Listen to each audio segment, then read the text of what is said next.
Well, hey guys, we're here on Sunday, November the 10th, day before Veterans Day, and I am leading a American Legion motorcycle ride up to the Virginia War Memorial today.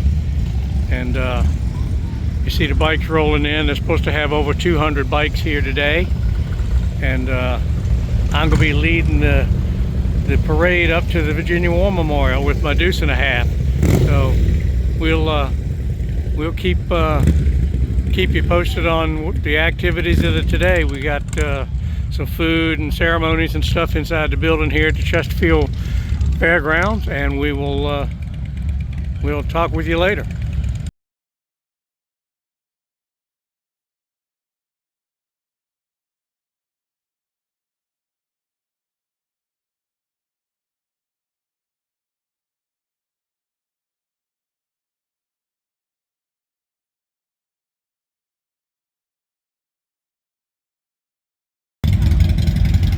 Getting ready to get rolling here today.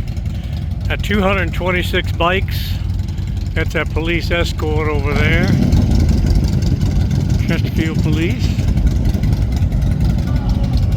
A little change of plans. The police want me at the back of the ride instead of the front for safety reasons. They said the bikes couldn't see around me if they needed to.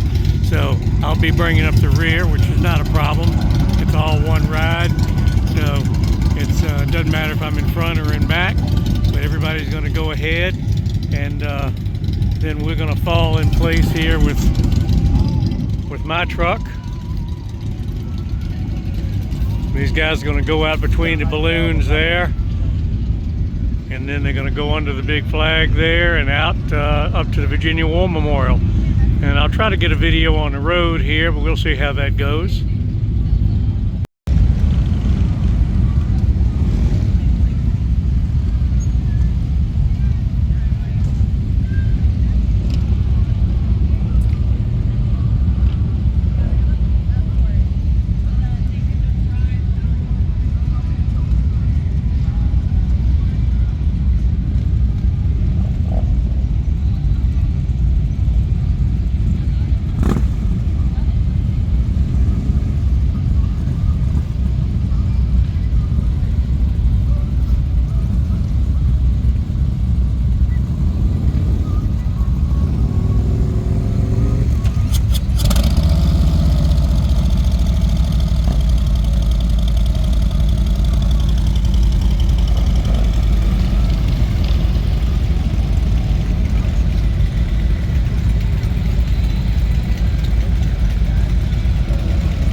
Alright guys, like I said, I'm going to be dead last, so let me get the truck ready.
flourish sticks in you, because when we go upstairs to the Shrine of Memory, underneath that quote will be where the youngest members of our community today will be the ones carrying these red roses to honor each branch of the military. So just to give you an idea of what to expect, we're going to spend a couple minutes down here, and then we're going to spend a couple minutes transitioning from here. There will be access to elevators behind us, so if you need an elevator, you just go straight through. I'll tell you what to do then. Then we're going to go up into the Shrine of Memory, and there we're going to individually honor each branch, and the youngest members of our community will walk forward in honor of each branch of the military with rose. So that's how today's going to go. All right. So in order to unify us in our shared mission, I invite all of you able to please stand and join me in the Pledge of Allegiance.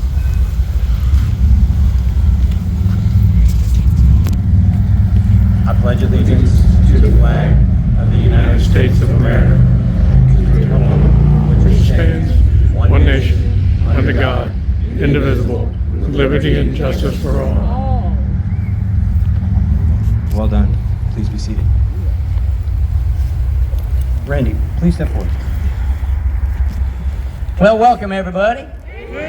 For those of you who don't know me, my name is Randy B.B. Gunn. I am the state director for the American Legion Riders. Are there any American Legion Riders here? Okay, very nice.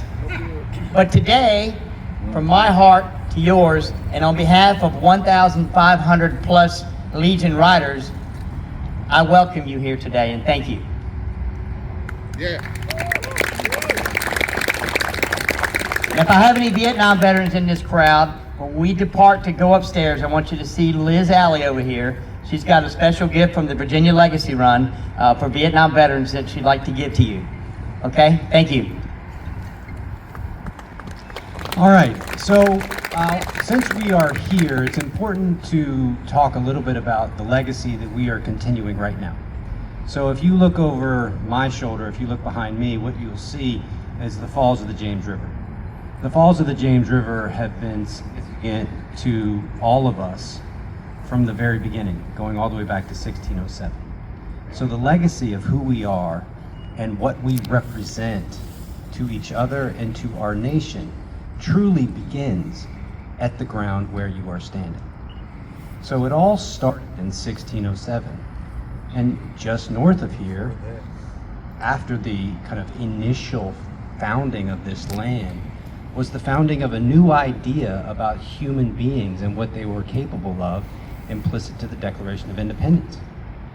And so in the Declaration of Independence, I always find the last sentence to be deeply meaningful and well worth talking about on a day or a time as important as Veterans Day. So the last sentence of the Declaration of Independence is as follows: and in support of this document, with a firm reliance on divine providence, we mutually pledge to each other our lives, our fortunes, and our sacred honor. Sacred honor. Each of you have that inside of you, not because someone powerful gave it to you, but because we in America understand that all humans have sacred honor inside of them the second they become who they are. It's in us. We've been saying since the very beginning that this is who we are and this is the potential that we have. It's infinite. Now, it's pretty amazing that we live in a free society and that so many people are willing to give their sacred honor on behalf of others. And so the legacy that we perpetuate today is that legacy of giving of oneself to something greater than oneself. And that is this unbelievable privilege to live in this unbelievable country. So when we honor veterans, we are honoring the past, we are honoring the present, and we are also inspiring the future. And so one of the things I want to kind of do right off the bat is invite the youngest members of the community here today to step forward and help us honor each individual branch of the military. And so these young people coming forward will be the carriers of the Red Rose. So, who would like to step forward as the youngest members of our community to carry the Red Rose? Who will step forward and carry the rose for the United States Army?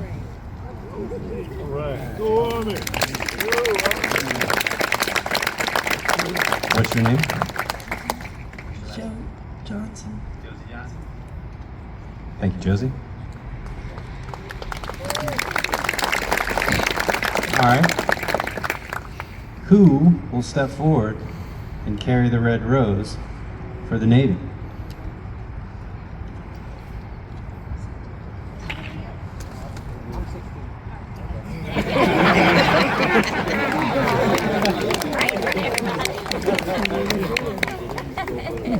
What's your name?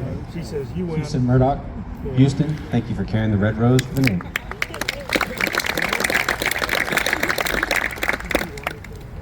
Now, they might have had a birthday recently, and you know, everybody knows about the Marines, they're pretty quiet. But would anybody like to carry the red rose for the Marine Corps?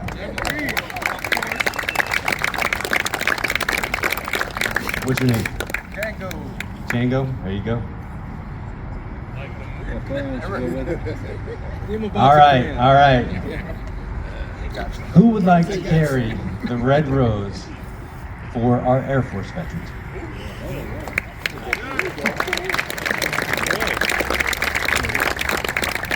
What's your name? Caleb. Caleb, thank you. All right, now, a group of veterans would not be complete without honoring the Coast Guard. Who would like to carry the red rose for our Coast Guard veterans?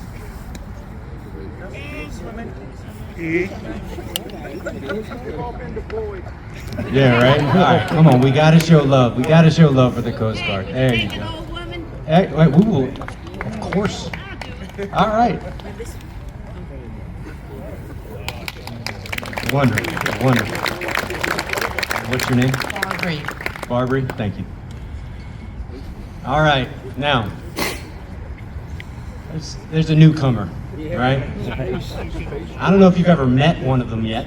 They're called Guardians, but nonetheless, they are a part of our family.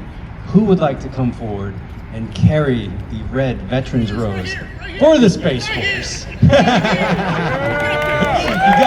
gotta love the Space Force. Nice job. What's your name, man? Zach. Thank you, Zach. All right, so Zach, will you come on this side too? Okay, so I wanted to bring kind of our younger members forward because this part is a part that I think is really, really important, and that's how part of our legacy, part of our relationship to each other, to our nation, is to our past. And one of the aspects of our past that is something that we are always working on is kind of recognizing when we've made a mistake and rectifying that over and over and over again. So what I'm talking about is how our nation participated with the Vietnam era veterans coming home. It's really important to understand this, not because we should feel ashamed of this or we should feel bad about this, but because we need to remember what we did so that we won't do it again. And what we did was we did not show our appreciation to the Vietnam veteran. We did not open our hearts to them, and they paid for it. So, what we have done, and what the War Memorial does on a regular basis, is talk about this mistake and how we have collectively worked hard to open our hearts for the Vietnam era veteran and show them our appreciation. So, what I would like, if you're able, is for anyone who has served between the years of 1955 and 1975 in any capacity, if you wore the uniform in any shape or form between 1955 and 1975, whether you deployed or not, you are authorized to come forward and wear proudly the Vietnam commemorative pin. So, are there any Vietnam veterans out there who would like to step forward and be honored? Oh, yeah. Right. All right, y'all come forward.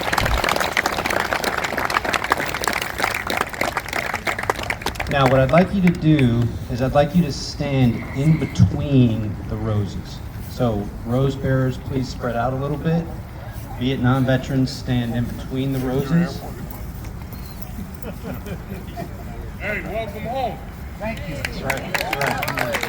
Okay, now, what's gonna happen now is I need volunteers from the most recent era. So this is the post 9/11 era. This is my era, okay? So if you served after 9/11, please come forward. I need one person who served after 9/11 for each Vietnam veteran we have up here. Now I want you to stand kind of out in front, stand out this way, and create some space in between you and that Vietnam era veteran. And what I'm going to do is I'm going to hand you this commemorative pin. No.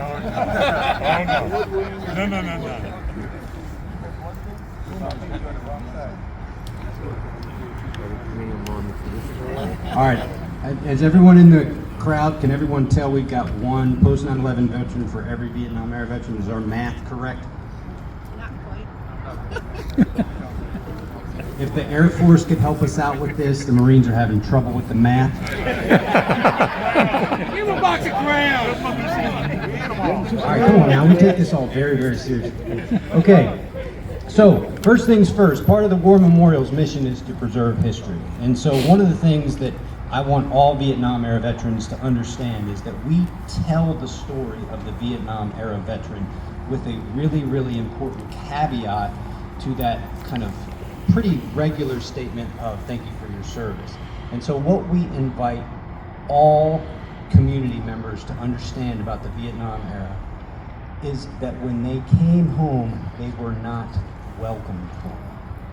So the first thing and don't do it yet, the first thing I'm going to ask you to do when you step forward is to say the words welcome home. But I don't want you to do it yet because I want you to think about this first.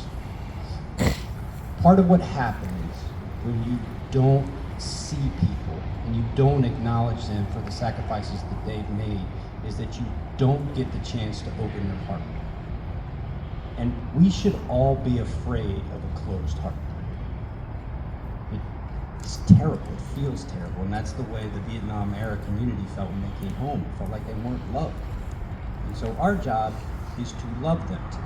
And so what I would invite you to do before you step forward and say welcome home, introduce yourself, but before you do it, I'd like you, especially those in line now, and you're welcome to do this in the audience, I'd really like you to pause for just a second and think about something that you're really, really grateful for about the country.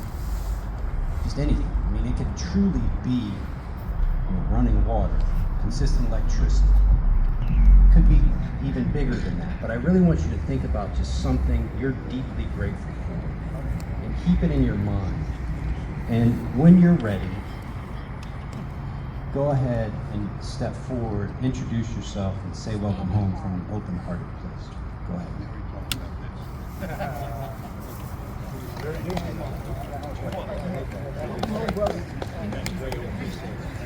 Now the pin you're receiving is a Vietnam era veteran commemorative pin. On the back it says, "A grateful nation thanks you and honors you." Feel free to place that on your lapel.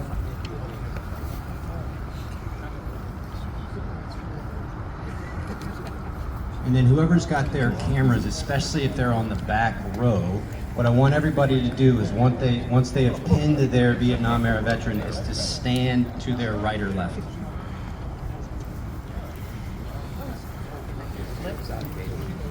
Go ahead and spread out, stand to your right or left, and whoever's got the photo. It's only $1,500.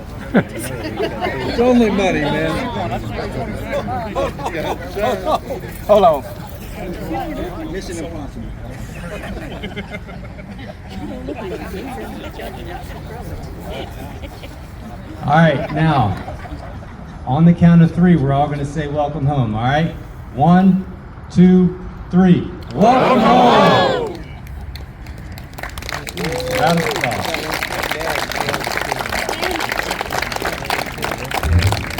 All right, Vietnam era veterans and their pinners, please take your seats.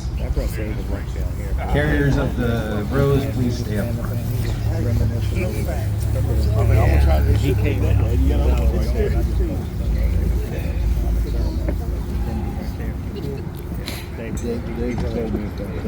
Okay. So what's going to happen now is we're going to transition from here up to the Shrine of Memory. All right, so we're going to give ourselves about 10 minutes to do it, so don't be in a rush. But what's going to happen is my colleague David Reed is going to open those doors in the back if you want to use the elevator. So go straight to the back and straight to David, and he'll let you in if you need an elevator. All right, the rest of us will follow the lead of those carrying the veterans' roses. Now what's going to happen is you guys are going to head up to the top and you're going to stand under the quote that I mentioned earlier. You'll see the quote at the bottom. It'll say freedom to flourish. That's where you know where to stand. Everybody else, if you're able, you will line the sides of the Shrine of Memory just like the last time. All right, so are you all ready to lead the way into the Shrine of Memory? All right, so follow you two, take the lead, head right on up, and you all follow, and then everyone else who's able, please follow them up, and everyone who would like to use the elevator, please head back to the doors in the middle.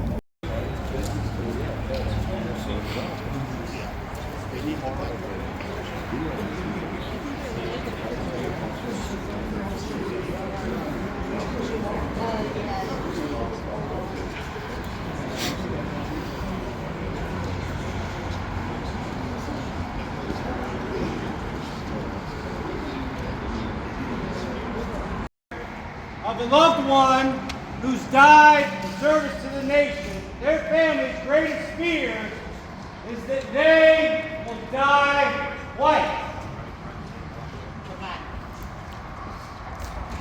What it means to die twice is to die once in service to the nation, but second, in the hearts of its community, that they are forgotten. And what I learned from Gold Stars themselves is that it is enough to simply look at a word, look at a name, and read it in your mind. Together, when we come through this Hall of Memory over the years, we ensure just by our presence that they have not and will not ever die twice.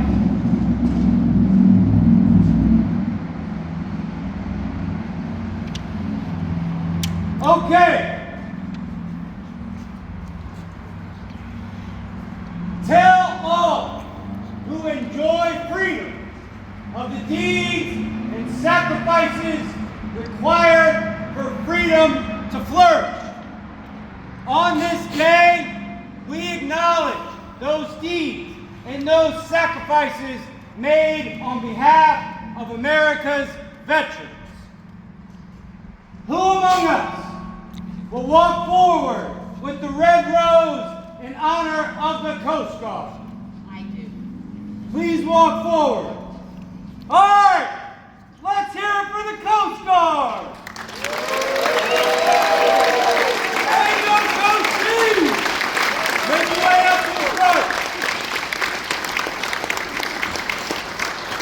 Tell all who enjoy freedom of the deeds and sacrifices required for freedom to flourish, who will step forward with the red rose in honor of the Marines.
require freedom of flourish.